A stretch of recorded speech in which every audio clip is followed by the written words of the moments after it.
आज के इस युग के अंदर लक्ष्मी बिना हर व्यक्ति अधूरा है। क्या आपके जीवन में भी ऋण की स्थितियां बढ़ गई है, व्यापार चल नहीं रहा है, आर्थिक स्थिति हमेशा फ्लक्चुएशन से भरी रहती है? माँ लक्ष्मी आती तो है पर कब जाती है आपको पता भी नहीं चलता। तो जुड़िए हमारे साथ इस अद्भुत महालक्ष्मी अनुष्ठान से। अधिक जानकारी के लिए आप स्क्रीन पे दिए गए नंबरों पर संपर्क कर सकते हैं। आप सभी को गणेश चतुर्थी की हार्दिक शुभकामनाएं। मैं निधि शिमाली आपके इस सोशल मीडिया परिवार में आप सभी का स्वागत करती हूं। भाद्रपद माह के कृष्ण पक्ष की चतुर्थी तिथि को गणेश चतुर्थी का पर्व मनाया जाता है और ये दिन सबके लिए बहुत खास है क्योंकि गणपति बप्पा किसे पसंद नहीं है। घर के कोई भी शुभ कार्य में सबसे पहले बप्पा को याद किया जाता है। भगवान गणेश जी का ये आगमन का दिन है, इसीलिए इस दिन से लेकर 10 दिन तक इस गणेश उत्सव को मनाया जाता है। गणेश जी को नाना प्रकार से भोग लगाकर हम प्रसन्न करते हैं क्योंकि गणपति बप्पा मंगल करता है, विघ्न हरता है। गणपति बप्पा की पत्नियां रिद्धि और सिद्धि सदैव गणपति बप्पा के साथ रहती है, जो कि हमारे जीवन में माता लक्ष्मी का वास करवाती है। इसीलिए गणपति बप्पा और उनका पूरा परिवार हमारे जीवन में मंगल ही मंगल करता है। इसीलिए भाद्रपद माह के कृष्ण पक्ष की चतुर्थी तिथि को ये पर्व बड़ी ही धूमधाम से 10 दिनों तक मनाया जाता है। अब मान्यता है कि गणेश चतुर्थी के दिन माता पार्वती ने अपने महल से अपने पुत्र गणेश जी को उत्पन्न किया था, इसीलिए इस दिन से गणेश उत्सव की शुरुआत हो जाती है।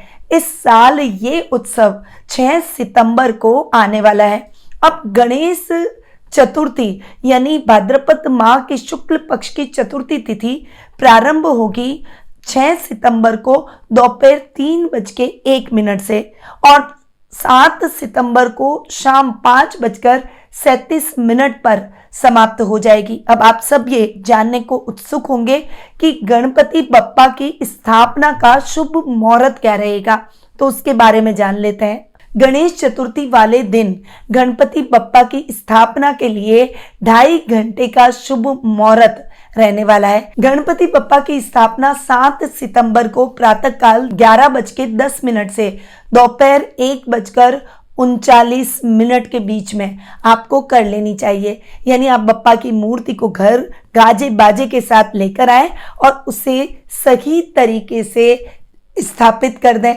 जो स्थान होना चाहिए वो बहुत सजावट भरा होना चाहिए। पीले फूल बप्पा को पसंद है, इसीलिए पीले फूलों से बप्पा के उस आसन को सजाना चाहिए। अब ये जो गणेश चतुर्थी का दिन है, इस दिन आपको क्या क्या करना चाहिए उसके बारे में जान लेते हैं। भाद्रपद माह के गणेश चतुर्थी पर सुबह सूर्योदय के पूर्व उठकर स्नान आदि कर लें। लाल या फिर पीले रंग के आपको वस्त्र धारण करने हैं। अब घर में बप्पा के सामने फलाहार का व्रत का संकल्प लें। शुभ मुहूर्त में बप्पा की पूजा की चौकी स्थापित करें, पीला कपड़ा बिछाएं और गणपति बप्पा को उस पर विराजमान कर दें। भगवान को गंगा जल से स्नान करवाएं, सिंदूर चंदन का तिलक लगवाएं और पीले फूलों की माला उन्हें जरूर अर्पित करें। मोदक का भोग इस दिन विशेष रूप से भगवान को लगाएं। देसी घी का दीपक उनके सामने जलाएं और गणेश जी के बीज मंत्रों का जाप करें, गणेश जी की आरती उतारें। ये है पूरा तरीका गणेश जी के विधि विधान का। अब ये जो गणेश उत्सव जो 10 दिन तक चलता है, आज मैं उसके राज के बारे में आपको बताऊंगी कि ये 10 दिन तक गणेश उत्सव क्यों मनाया जाता है और अनंत चतुर्दशी के दिन उनका विसर्जन क्यों किया जाता है।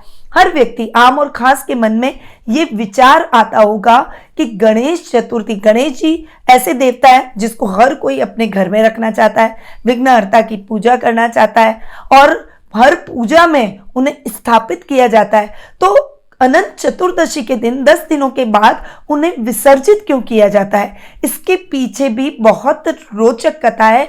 इस राज को आज मैं आपके सामने खोलूंगी। भगवान गणेश प्रथम पूज्य माने जाते हैं किसी भी मांगलिक कार्यक्रम की शुरुआत गणेश जी की पूजा से की जाती है और गजानन जी की पूजा से व्यक्ति के हर प्रकार के विघ्न और बाधाएं दूर हो जाती है। हर साल ये उत्सव गणेश चतुर्थी से प्रारंभ होता है और अनंत चतुर्दशी पर समाप्त हो जाता है। अब इसके पीछे बहुत रोचक कथा है कि गणेश जी का विसर्जन क्यों किया जाता है, क्योंकि बप्पा को कौन विसर्जित करना चाहता है। उनका रूप ही बहुत निराला है। उन्हें हर व्यक्ति अपने घर में जब स्थापित करता है, हर शुभ कार्यों में प्रथम पूज्य हैं, इसलिए उनकी स्थापना की जाती है। तो उन्हें अनंत चतुर्दशी के दिन इस गणेश उत्सव के दौरान विसर्जित क्यों किया जाता है। देखिए, पुराणों में गणेश उत्सव को लेकर कई कथाएं प्रचलित है। एक विशेष कथा आज मैं आपको बताऊंगी। देखिए, भाद्रपद माह के शुक्ल पक्ष की चतुर्थी तिथि को गणेश जी का जन्म हुआ था, इसलिए इस दिन गणेश चतुर्थी मनाई जाती है, तो सभी जानते हैं। अब देखिए, यहाँ पर एक बहुत रोचक कथा है कि वेद व्यास जी ने महाभारत लिखने की सोची और उन्होंने सोचा कि ये महाभारत कौन लिख सकता है। मैं लगातार बोलूंगा तो कोई मेरे पास लिखने के लिए होना चाहिए जो कि लगातार बिना रुके इस ग्रंथ की रचना कर सके। तब उन्होंने भगवान गणेश से ये सहायता मांगी कि आप महाभारत को लिखने में मेरी सहायता कीजिए। भगवान गणपति बप्पा ने फटाफट से उनको सहायता के लिए स्वीकृति दे दी, परंतु वेद व्यास जी की एक शर्त थी कि इस रचना को बोलते समय आपको बीच में बिल्कुल भी नहीं रुकना है और लगातार इसको लिखते चले जाना है, बिना विश्राम किए, बिना कुछ खाए पिए। अब आप सभी जानते हैं कि गणपति बप्पा को बिना खाए पिए वो कैसे रह सकता है, परंतु ये एक बहुत महान कार्य था, इसीलिए गणेश जी संकल्प लेकर बैठ गए। अब वेद व्यास जी बोलते चले गए और गणपति जी, हमारे गणेश जी हैं, वो लगातार लिखने में मग्न हो गए। जब वे लगातार लिख रहे थे तो 10 दिन में ये ग्रंथ पूरा हो गया और अनंत चतुर्दशी के दिन इसकी समाप्ति हुई। परंतु इस ग्रंथ को सुनने से, गीता के पाठ सारे सुनने से और भगवान की लीलाओं से उनके अंदर 8 तरह के भाव का आवेग आया, जिससे उनका शरीर तपने लगा। अब वेद व्यास जी ने जब ये देखा कि गणेश जी का शरीर तप रहा है और उस वजह से उनके पूरे शरीर में दर्द हो रहा है, तब उन्होंने गणपति बप्पा को लेप लगाया और नदी में उनको डुबकी, सरोवर में उनको डुबकी लगाने के लिए बोला, जिससे उनकी तपन शांत हो गई। इसलिए अनंत चतुर्दशी के दिन हम भगवान गणपति का विसर्जन करते हैं। अब इसके पीछे भी एक लॉजिक है, क्योंकि पानी के अंदर नारायण का वास होता है, इसीलिए गणेश जी और नारायण का मिलन का ये दिन है। और एक ये कथा हमें, रोचक कथा, ये जो गणेश उत्सव है, ये हमें सिखाता है कि जिसका जन्म हुआ है उसकी मृत्यु निश्चित है। भगवान गणेश जी का जन्म हम गणेश चतुर्थी के दिन करते हैं, मिट्टी की मूर्ति बनाते हैं और उसे अनंत चतुर्दशी के दिन विसर्जित कर देते हैं। तो भगवान का नारायण के साथ संगम करवा देते हैं। इसीलिए हमें इस कथा से प्रेरणा लेनी चाहिए और इस जीवन का मोह बहुत ज़्यादा नहीं करना चाहिए। कर्तव्य भाव आपको बिना कोई लोभ लालच से अपने जीवन में रखना चाहिए।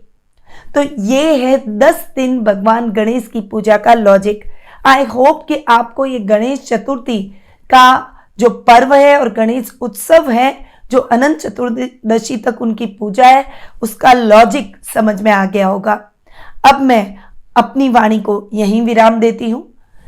जय श्री राधे कृष्णा।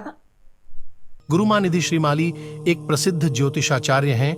उनके जोधपुर स्थित ज्योतिष संस्थान में महामृत्युंजय, काल सर्प दोष, मां बगलामुखी, विवाह बाधा निवारण पूजा एवं अन्य सभी प्रकार की पूजाएं संस्थान के विद्वान पंडितों द्वारा पूर्ण विधि विधान एवं शास्त्रोक्त रीति से संपन्न करवाई जाती है। अतः आज ही अपनी पूजा बुक करवाने हेतु इन नंबरों पर संपर्क करें 8955658362।